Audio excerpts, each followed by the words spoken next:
Ayeni a installé une batterie d'onduleurs alimentée par des panneaux solaires pour fournir de l'électricité à 7 appartements d'Abuja. Selon lui, la demande d'options solaires a augmenté l'année dernière en raison des fréquentes coupures de courant dans la capitale nigériane.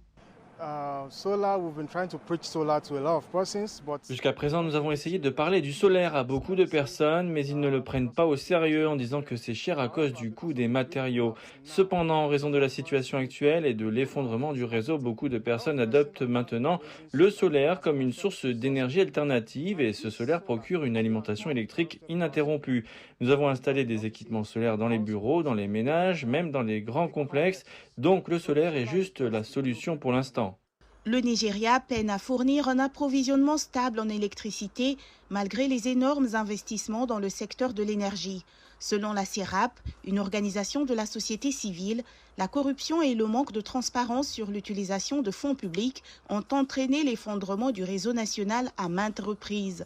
Selon l'Association des distributeurs d'électricité nigérians, le pays a besoin d'environ 200 000 mégawatts pour alimenter son économie. Mais les centrales actuelles alimentées au gaz et à l'énergie hydraulique sont insuffisantes. Selon les experts, le pays dispose d'un énorme potentiel en matière d'énergie renouvelable, notamment solaire. L'opportunité d'exploitation du solaire dans notre mix électrique est là. Nous sommes sous les tropiques, nous avons beaucoup de soleil, donc c'est un grand plus, nous pouvons générer autant qu'eux. Maintenant, vous n'avez pas besoin de diesel, nous sommes conscients de la façon dont les prix du diesel ont augmenté, c'est propre et ça ne pollue pas l'environnement.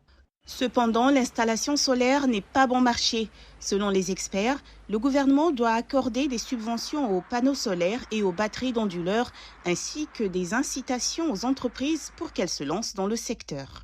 Si le gouvernement pouvait fournir des subventions, il deviendrait moins cher d'apporter le solaire au réseau, ce que je pense est plus avantageux pour les consommateurs. Ce sont les solutions hors réseau, les domaines, les zones industrielles, les communautés rurales et ainsi de suite. Il y a un environnement favorable. Le NERC a un robuste, le NERC et la Commission de régulation de l'électricité du Nigeria, ils ont un cadre robuste de mini-réseau qui permet que cela se produise.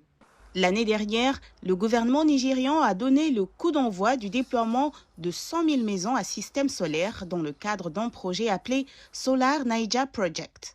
L'initiative du gouvernement en matière d'énergie solaire espère toucher 25 millions de Nigérians dans les communautés mal desservies ou non connectées au réseau électrique. Mais pour l'instant, certains citoyens de cette nation riche en pétrole se tournent vers le solaire juste pour garder les lumières allumées pendant les pannes d'électricité.